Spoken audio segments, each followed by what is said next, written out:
They traded most of those players away, thinking that a different scene, a fresher clubhouse would be the thing. Like, more of chemistry, better defense, all that stuff. It didn't work. Like, bringing Paul DeJong in is good. He's a good hitter. Put those in quotes. He's got 12 home runs, was leading the White Sox, but he's a butcher in the field this year, which is unusual for him. It's something when you put that White Sox uniform on, then you start not being the guy that you were previously. And speaking of that, Andrew Benintendi, who is the highest paid White Sox player of all time, $75 million contract is the highest contract Jerry Reinsdorf's ever given out, and he's the worst player in baseball, like statistically. And he plays every day. And he has to because he's got 3 years after this left on his contract.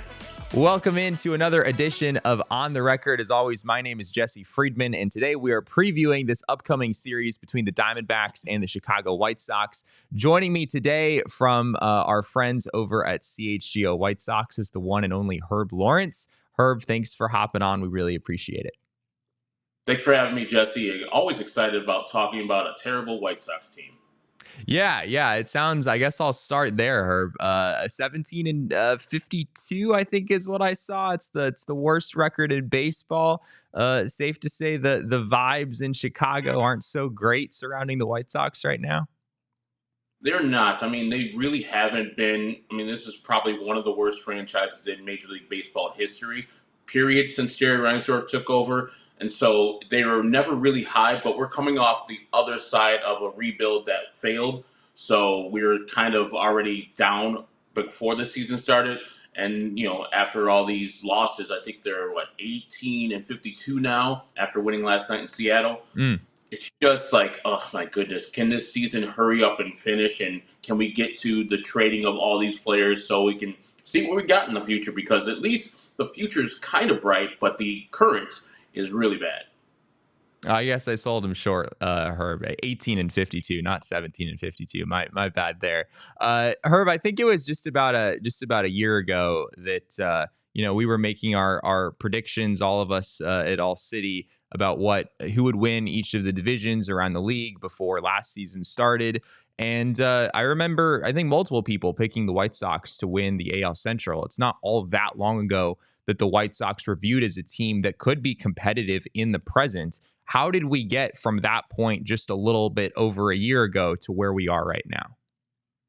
Well, they hired Pedro Grifol, and for all the stuff that I say about managers not mattering that much, especially in game, he matters a lot, and his managing style really lends to less runs being scored and taking out players way too early before the game is settled. And so he's one problem. The other problem is underperformance. Like all last year, their starting pitchers were pretty bad. Like the Lance Lynn's of the world, he had like a 6 ERA. Lucas Giolito, his was a little elevated, but 4. It was respectable as far as all the rest of the starters. And they barely hit last year. They traded most of those players away, thinking that a different scene, a fresher clubhouse would be the thing. Like, more of chemistry, better defense, all that stuff. It didn't work. Like, bringing Paul DeJong in is good. He's a good hitter. Put those in quotes. He's got 12 home runs, was leading the White Sox, but he's a butcher in the field this year, which is unusual for him. It's something when you put that White Sox uniform on, then you start not being the guy that you were previously. And speaking of that, Andrew Benintendi, who is the highest paid White Sox player of all time, $75 million contract is the highest contract Jerry Reinsdorf's ever given out, and he's the worst player in baseball, like statistically. And he plays every day. And he has to because he's got 3 years after this left on his contract. So it's continuing of that thing. And you're bringing in a first-year GM and Chris Getz, who has done, for what this team is, fine, but also under the circumstances. But also, like, there's no real vision, no real plan going forward to get this team out of the doldrums they're in right now. And so it's a whole bit big of a mess. And it starts with current Arizona resident Jerry Reinsdorf, who is our owner. That's the guy who is the main focus and why the White Sox are not good at baseball for the foreseeable future until he sells the team. I know that, 18 and 52, there's certainly not a lot of bright spots in the interim for the White Sox. But I know. I mean, you got a roster of 26 players. I mean, there have to be at least a few guys who are performing relatively well for the White Sox. Who are some guys on this White Sox team that maybe D-backs fans should look out for? Like, oh, that guy might actually be a little better than I realize. Well, the starting pitchers, they just finished a 4-game series in Seattle where they lost 4 of those games.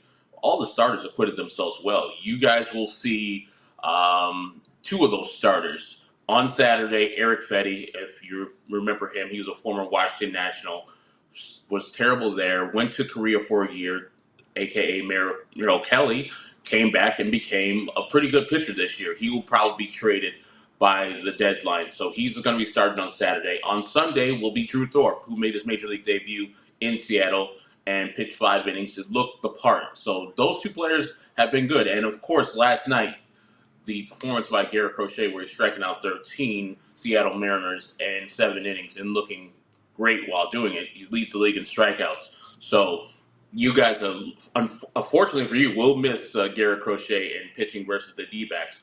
But those 3 are probably the highlights of the White Sox season. Luis Robert Jr. just came back from almost a year-long or a season-long injury. He got injured early in the season. He hit 2 home runs before he got injured, like 4 or 5 games into his career or season. And then he's come back and just pretty much has hit home run after home run after home run. I think he's got 7 now. So he's got 3.5 years left on his contract. And there's people who want to trade him just to rebuild. I'm like, you have a superstar who's not even 27 yet on 3.5 year deal. That guy is a guy that you should build around. And I hope Chris Getz comes to that realization that it's hard to get the actual value for the player and the contract and the cost certainty that his contract brings to you when you have him in-house. If you can't rebuild a team within 3 years, then you shouldn't have the job. Diamondbacks fans grew very fond of Tommy Pham toward the end of last season. They acquired him at the deadline. I know Pham is hurt right now, but what has he given the White Sox when he has been on the field? When he first came here, the White Sox were really bad. I think they only had 3 wins at that time out of like 20-plus games. And from the Pham effect, they had an 11-18 record the next 19. It just seemed the intensity was there. He brought players and, pretty much brought players along with him with his intensity and how much he cares about the game. Now, the last play that we did see him as a White Sox is that play at the plate in Milwaukee where Willem Contreras blocking the plate like he should and gets him out. And then Tommy Pham with the post-game comments about he stays ready to fight. He fights in the offseason because he's ready to whoop somebody's tail. He should be coming back tonight, actually. He's in the Arizona complex of the White Sox, and they're expecting him to come back either tonight or tomorrow to be reactivated from the IL. And I'm thinking that this is probably his last month and a half as a White Sox. As you guys know, he's very valuable in postseason. He sparked you guys in the World Series and in the playoffs last year. So I'm sure there's a lot of teams, including the Diamondbacks, who have a bunch of outfielders that will be looking for a Tommy Pham to bring that type of energy and excitement and enthusiasm to the game, even though I think that his act might wear thin on teams because he's been on so many teams. It works in spurts. If you have him too much, I could see it just like, nah, this is way too much intensity. Well, you mentioned Erick Fedde as a possible trade candidate. Sounds like Tommy Pham could maybe fit in that camp as well. It sounds like you maybe don't want to trade Luis Robert Jr., at least not at this stage. Are there any other guys that you think the White Sox could be looking to move here in the next month or so? I think Michael Kopech will be traded also. He's a starter the White Sox had in the Chris Sale trade from Boston to the White Sox. Him and Yoel Moncada came over, and there was high hopes for both those guys. And Yoel Moncada is currently on the IL like he's been most of his White Sox career. And so he failed. Kopech failed as a starter. I mean, that could be on both Kopech and on the White Sox. He's had Tommy John. He sat out a couple years. He's been dealing with other issues off the field. So his profile is good. 100-mile-per-hour fastball, devastating slider when he uses it, using his changeup a little bit more, and his curveball is hit or miss. But the problem is, like last night, he comes in the game and he throws 100, but his fastball is pretty much consistently straight, and Sure. players just wait for 100 mph. Like Mike Tauchman walked him off a couple days ago in Chicago, and you had a home run last night from Julio Rodriguez that tied the game up in the ninth inning. He's just hit or miss. You don't know if you're going to get 3 strikeouts in that inning, Michael Kopech, or you're going to get blow up Michael Kopech, which either or can show up in a second. And so I think the White Sox are kind of done with, guessing if he can be the guy that they want. And it's already a sunk cost and a lost trade. Chris Sale won the World Series. There's no winning the trade anymore for the White Sox. So Yohan's on his last deal with the White Sox, so he'd probably be gone. And I think they're going to pair that with a Michael Kopech trade because even though the talent or even though the numbers aren't good, the talent's there. And I'm seeing some other team and a pitching coach and a pitching lab salivating at the tools. And he's still kind of young. So I would be fine if he became an actual great pitcher like Ronaldo Lopez is now, where he was kind of also ran with the White Sox. That's the kind of thing I'm thinking that Michael Kopech can turn himself into. You mentioned earlier that the future is bright. I guess maybe that comes from the farm system. I know Chris Getz is just kind of getting his feet underneath him there. Maybe you said the vision. It's a little bit unclear exactly what his long-term plan is. Why do you think there is reason to be at least somewhat optimistic about the White Sox moving forward? They have pieces. Most of their pieces are starting pitchers. So the Drew Thorpe guy that will pitch versus the D-backs on Sunday has got an 80 grade changeup, and he looks the part. His fastball's not the greatest, but he can spot it, and he gets outs in the minor leagues at Double-A level. And then when he came up to face the Seattle Mariners, that guy profiles to be a middle of the rotation guy. You already have Garrett Crochet at the top of the rotation guy. Then you have some other people like Jairo Iriarte, who they also got in the Dylan Cease trade, along with Drew Thorpe.